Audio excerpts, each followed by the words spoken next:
presentar a Noelia Vera. Ella es nutricionista, doctora de la Universidad de Buenos Aires, de esta Facultad de Ciencias Médicas.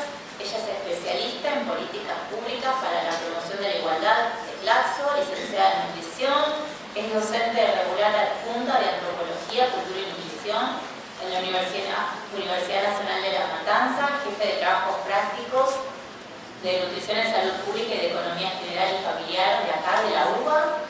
Es docente también en la Universidad de Lanús y es autora del libro Alimentación, Medio Ambiente y Salud, que es fruto de su tesis doctoral, que tuve el honor además también de ser su directora, y es directora además de distintos proyectos de extensión y participante de equipos de investigación cuyas líneas temáticas son el derecho humano a la alimentación y la agricultura familiar. Le toca cerrar este panel, un poco retomando varios de los conceptos que acá trabajaron los colegas. Siguiente. Por ahí enmarcamos en lo que es el derecho humano a la alimentación. Creo que todos lo sabemos, pero la alimentación es un derecho humano reconocido en la Declaración Universal de los Derechos Humanos, allá por el año 48. Y Argentina, en su reforma del año 94, le da carácter constitucional, no solo a la Declaración Universal de los Derechos Humanos, sino también al Pacto de Derechos Económicos, Sociales y Culturales, que da un paso hacia adelante, diciendo que el derecho a la alimentación no es solo el derecho a estar alimentado, sino a ser alimentado de manera adecuada. Por lo tanto, es una obligación del Estado respetar, proteger y hacer cumplir ese derecho. Y cuando hablamos de respetar, hablamos de ninguna manera dejar sin alimento o sin la prestación alimentaria existente por ningún tipo de cuestión política, algo que lamentablemente se viene dando en estos días y con noticias. Y cuando hablamos de proteger y hacer cumplir, nos referimos no solo al momento donde el Estado tiene que asistir con un alimento en un momento de crisis o de emergencia, sino también de brindar las capacidades para que cada persona pueda acceder a los alimentos a través de su esfuerzo y de su trabajo. Y para eso lo que necesitamos son políticas, que se va a tratar la mesa siguiente, que tiendan a revalorizar nuestros salarios, por ejemplo, aumentando el salario mínimo vital y móvil y que esté por encima de la línea de pobreza, que es un poco lo que vamos a hablar en este momento. Siguiente, por favor. Esto la mayoría de ustedes, si son estudiantes de nutrición o están vinculados, lo conocen, pero las últimas encuestas vinculadas a la nutrición y a la salud, las CENIS 2, dan datos poco alentadores de la situación alimentaria y nutricional. Tenemos casi el 67% de la población adulta con exceso de peso y en lo que son niños, niñas y adolescentes tenemos más de un 41% de exceso de peso y una prevalencia de baja talla casi del 8%, lo que habla de una crisis no solamente a nivel de nutrición, de malnutrición por exceso, sino también de déficit de algunos micronutrientes. Acá yo me voy a detener un minuto, me parece una falta de respeto hablar de la situación de los productores y las productoras, que fue mi tema de tesis, estando ellas presentes, pero sí detenerme en que la prevalencia de baja talla paralela a niños, niñas y adolescentes de la población de productoras es 4 veces mayor, es del 28%, y ese tipo de malnutrición está fuertemente vinculada a las necesidades básicas insatisfechas y a la pobreza estructural. Siguiente, por favor. Cuando empezamos a analizar la situación alimentaria, los compañeros, colegas ya dieron cuenta de lo que es la situación mundial. Yo voy a hablar un poco más detenidamente de Argentina.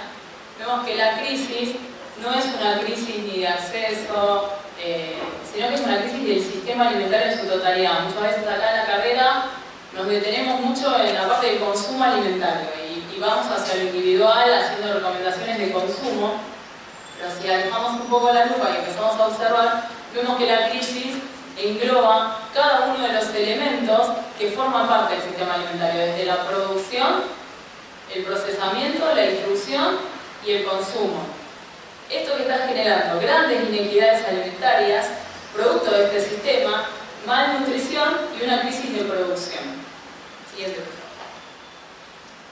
Según el Atlas de los Sistemas Alimentarios, que fue un poco acá lo que habló el compañero, el modelo de producción actual es responsable de más del 30% de la emisión de los gases de efecto invernadero desde toda la cadena de producción de todos los tipos de alimentos, y este modelo de producción de alimentos desde el agronegocio lo que hace en realidad, más que producir alimentos, es producir commodities para la exportación y además algún tipo de insumos para los productos ultraprocesados que vuelven a retroalimentar la crisis alimentaria, generando gran parte de la malnutrición que tenemos hoy en día. Sin olvidarnos que también es un modelo que se centra en el uso de agrotóxicos, donde hay un experto en la sala, igual no me voy a explayarme un poco, pero que también es responsable de todas las enfermedades que estamos atravesando y de tanto de la crisis climática como ecológica que hoy en día está afectando a nivel mundial. Siguiente, por favor. Creo que eso también lo conocen, son nuestras recomendaciones desde las guías alimentarias para la población argentina. Y entonces ahora me gustaría hacer un breve análisis de qué pasa con esas recomendaciones en este entorno y en este sistema alimentario. Siguiente. Si vamos a la esfera de la producción, yo hice un breve análisis de lo que son los datos más recientes que tenemos, que son las hojas de balance del año 2017, que es un instrumento que tenemos para poder medir la disponibilidad de alimentos, que quiere decir cuántos alimentos produjo y quedó, importó y quedaron en nuestro país para consumo humano. A grandes rasgos, nosotros, si nos vamos a guiar por las recomendaciones de FAO, estaríamos diciendo que hay que consumir 400 gramos de frutas y verduras, y si hablamos de nuestras guías, somos un poco más ambiciosos y llevamos casi hasta 700 gramos según las porciones que vamos recomendando. Y sin embargo, cuando queremos ver el nivel de suficiencia, que no es más que la relación entre la disponibilidad y la recomendación, nos encontramos que de ese grupo de alimentos tenemos una suficiencia precaria o una insuficiencia crítica. Quiere decir que no llegamos a cubrir las recomendaciones. O sea, si toda la gente saliera hoy, nos hiciera caso a los nutricionistas y quisiera consumir aquello que estamos recomendando, tendríamos un problema. Y también sabemos que cuando algo escasea, o sea que hay menor oferta, aumenta el precio. Lo mismo pasa con las legumbres. Si vemos las legumbres, frecuencia de consumo, para los que estudiaron nutrición, si se acuerdan, aproximadamente 20 gramos por día. Tenemos 2 por día por persona, más que crítica la disponibilidad. Entonces ahí empieza una cuestión. No tenemos legumbres porque las exportamos o las exportamos porque no las consumimos. No sabemos, ¿no? Nos dicen siempre que las tienen que exportar porque en realidad no las consumimos, y podríamos sospechar que como las exportamos sale el doble comer legumbres que comer arroz. Entonces, más allá de otros problemas estructurales, terminamos no consumiéndolas. Cuando vamos al elemento de la distribución, vemos la gran concentración que hay, no solo en la producción, que es sabido que hay 5 corporaciones, ¿no?, que concentran tanto la semilla como todo el paquete de agrotóxicos que se necesita para utilizarlas, sino que también en la distribución en Argentina no tenemos más de 12 grandes cadenas que terminan generando un oligopolio a la hora de la fijación de los precios de los alimentos. Y además de la oferta, porque no somos libres de consumir lo que queremos, a veces encontrar lo que queremos es muy difícil. Siguiente, por favor. Y acá me voy a detener en el acceso, que es un problema muy grande porque estamos hablando de dietas sostenibles, dietas basadas en plantas, de aumentar nuestro consumo de frutas y verduras, pero ¿qué pasa con el acceso? Nosotros estamos experimentando un aumento de más de 1 punto del coeficiente de Gini, que es un coeficiente que lo que mide es la desigualdad y la distribución, en este caso de los ingresos, un coeficiente que mide la distribución en líneas generales. Es un número que puede dividir entre 0 y 1, cuanto más chico es, más cercano a la distribución ideal, a la equidad, y cuanto más se acerca a 1, más inequitativo es. Bueno, en el último año aumentó 1 punto, quiere decir que las riquezas se concentraron, sobre todo, bueno, acá estamos hablando de ingresos. Por lo tanto, estamos hablando de que hoy en día, si tenemos que entender la pobreza, que es de lo que hablamos todos los días, tenemos que entenderla como un síntoma de la desigualdad. Cuando hablamos de la desigualdad, no hablamos solo de la desigualdad en términos económicos e ingresos, sino también de la desigualdad en el acceso a los recursos productivos, en la desigualdad en el acceso a la tierra, en la desigualdad en el acceso a una educación pública y de calidad, en la desigualdad en un montón de aspectos que hacen a la vida y al desarrollo de las personas. Los últimos datos del semestre del año pasado hablaban del 41% de pobreza, según los ingresos, ¿no? Gente que no puede adquirir una canasta básica de bienes y servicios alimentarios y no alimentarios, y un 12% de indigencia casi. Ya estamos en 2 puntos, hacía muchísimos años, más de 15 años que no estábamos en 2 dígitos de indigencia. Siguiente, por favor. Lo mismo con la concentración entre las brechas que hay de ingresos entre las personas que menos ganan y las que más ganan en nuestro país. La que más gana gana 13 veces más, y eso es producto de la concentración de la que estamos hablando, que genera pobreza. Siguiente, por favor. Y ayer a la noche nos encontramos con que el Observatorio de la Deuda Social de la UCA nos dice que en este momento en Argentina hay un 55% de personas que no pueden acceder a las canastas básicas de bienes y servicios, ser pobres, y que la indigencia llegó al 17%. Entonces son más de 7 millones de personas en un país que exporta, en teoría, alimentos, que no pueden comer. Si esto no demuestra que este sistema alimentario no es sostenible, no solo desde el punto de vista ambiental, sino y sobre todo desde el punto de vista social.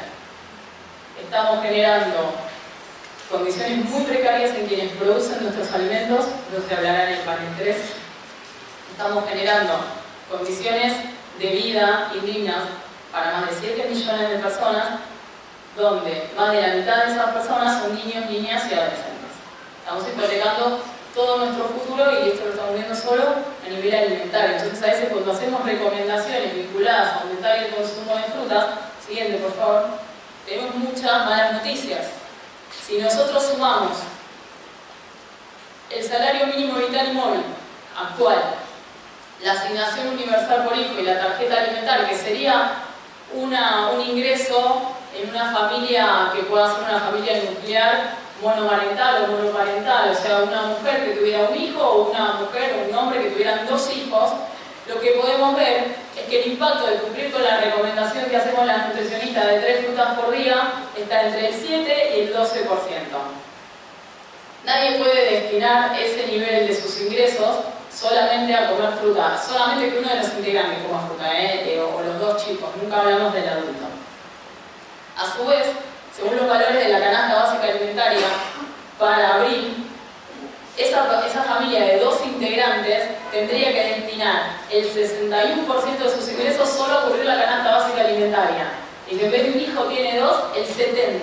Estamos hablando que una familia que destina más del 30% de sus ingresos a cubrir la canasta básica alimentaria tiene una alimentación monótona. Imagínense si tienen que gastar el 70%. Siguiente, por favor. Cuando hacemos un repaso de las políticas de acceso que hubieron, y las que tampoco voy a detener porque van a estar en el panel siguiente, tuvimos precios cuidados, ahora se llaman precios diferenciados. En precios diferenciados se superaron porque no hay una sola fruta, y en precios cuidados había 2 frutas nada más. Y después, si se fijan, yo sé que de ahí no lo pueden leer, lo que más abundaba en la política de precios cuidados son los de alimentos o productos alimenticios del grupo rojo, que es el que no recomendamos. Entonces, como política de acceso, la verdad que se quedó bastante corta. Siguiente, por favor.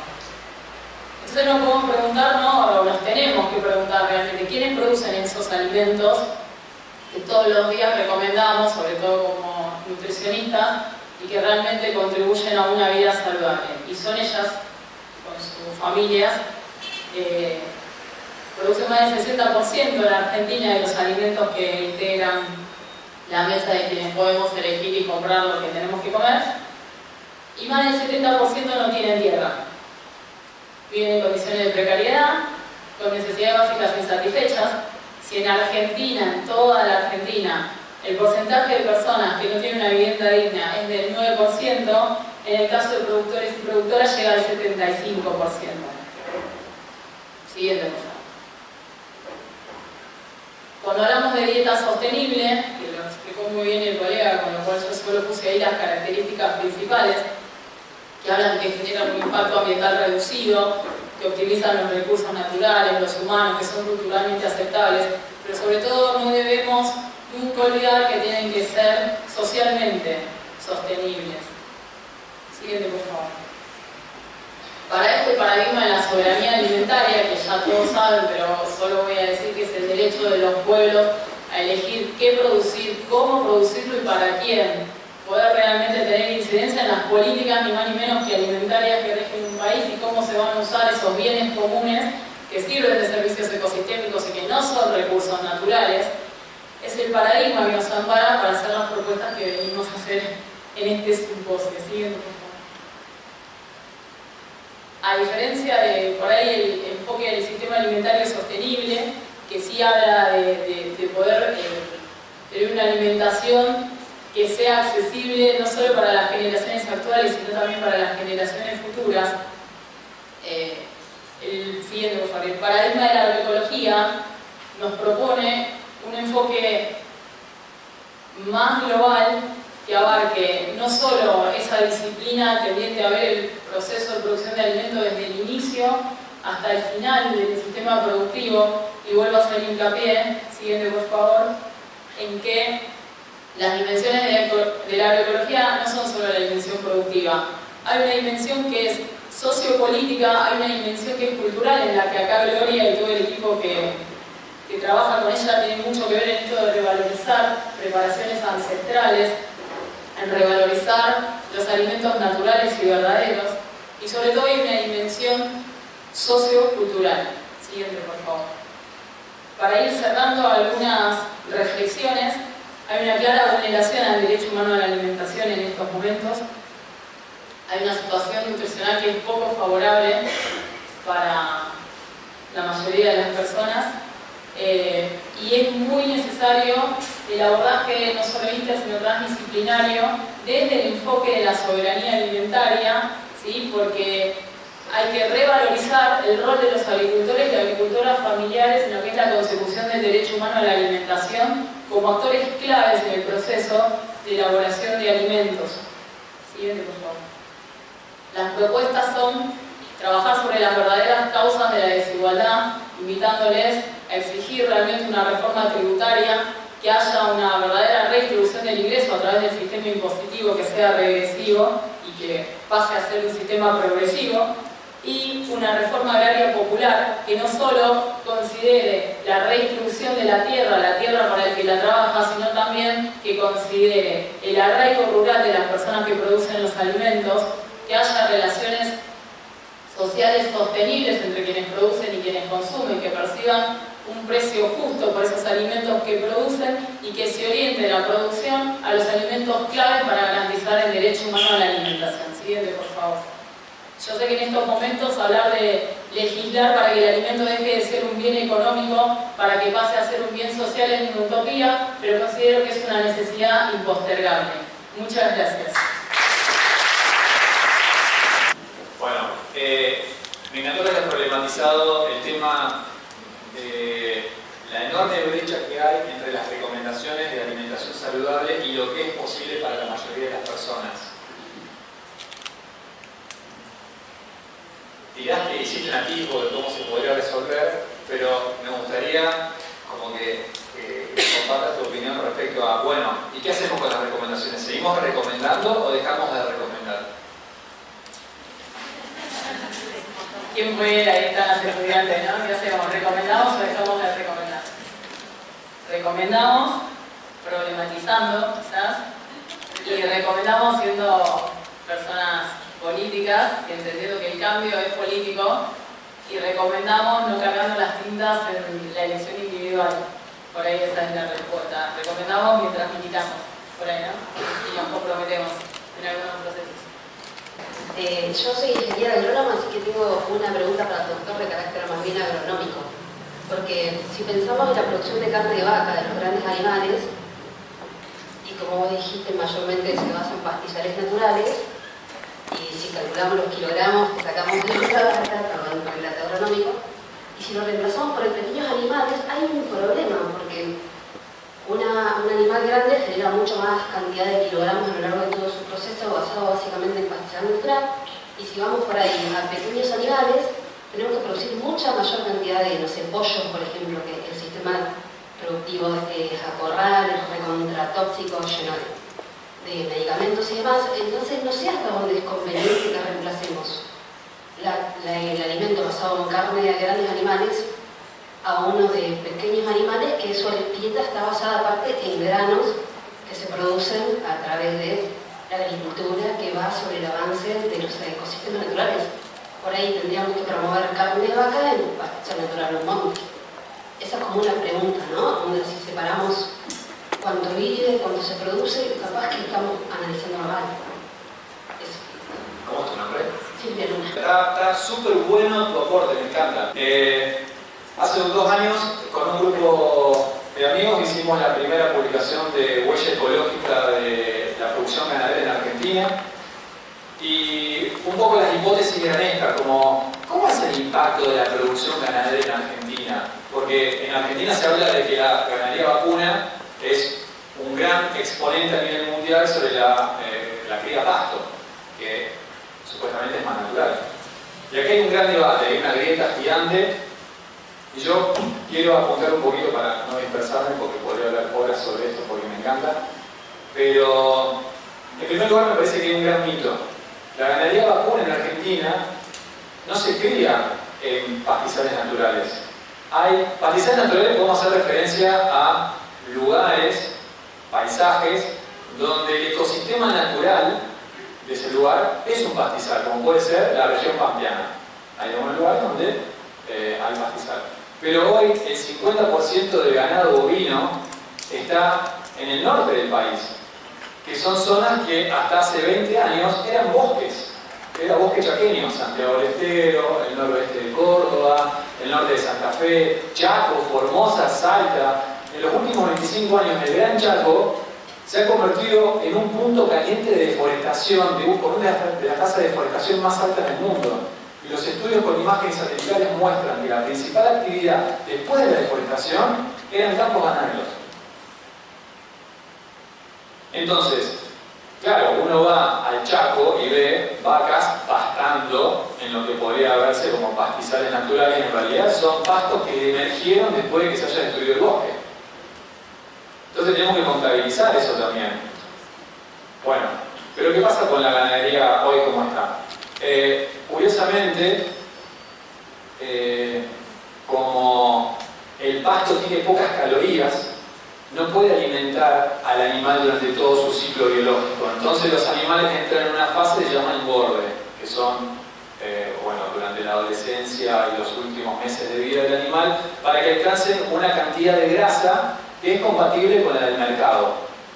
Entonces, como el 70-80% del ganado bovino de Argentina va a engordes, a corrales de engorde, el famoso feedlot, a pasar 1 a 3 meses para comer maíz y otros productos para engordar, para acumular grasa. Por este motivo, la cantidad de maíz que consumen las vacas en Argentina es mayor a la cantidad de maíz que consumen todos los pollos y todos los chanchos de Argentina.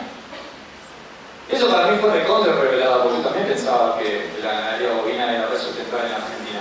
Y estos dos hechos, el consumo de cereales y las tierras ocupadas, me hicieron ver como que en realidad es un cuento. Guarda, banco la producción bovina en pastizales naturales de forma agroecológica, me parece espectacular que se haga, pero fijémonos en qué lugares lo estamos haciendo, porque son lugares deforestados. Y si además hay que darle maíz a los animales porque no llegan a fin de mes con la cuota calórica, entonces no estamos haciendo las cosas bien. Tal vez es una cuestión en el fondo de decisión política. O sea, el problema no es tal vez el tamaño de los animales, sino cómo se crían, y ahí hay una cuestión económica y política de fondo, me parece. ¿Qué pasaría si todas las vacas argentinas fuesen criadas de forma agroecológica? Las 50 millones de vacas que hay en Argentina fuesen criadas de forma agroecológica. Personalmente creo que no habría espacio para tantas vacas criadas de forma agroecológica. Por el 50%. Son 20 millones de hectáreas que estamos usando para producir carne vacuna para el pueblo argentino. De vuelta, no digo que esté mal, hagámonos cargo y problematicemos también nuestro consumo, por más que estén arraigados culturalmente. Porque justificar nuestros patrones alimentarios por la cultura de tradición es válido, pero sostenerlos por ser culturalmente aceptables y tradicionales es algo que como mínimo deberíamos cuestionar.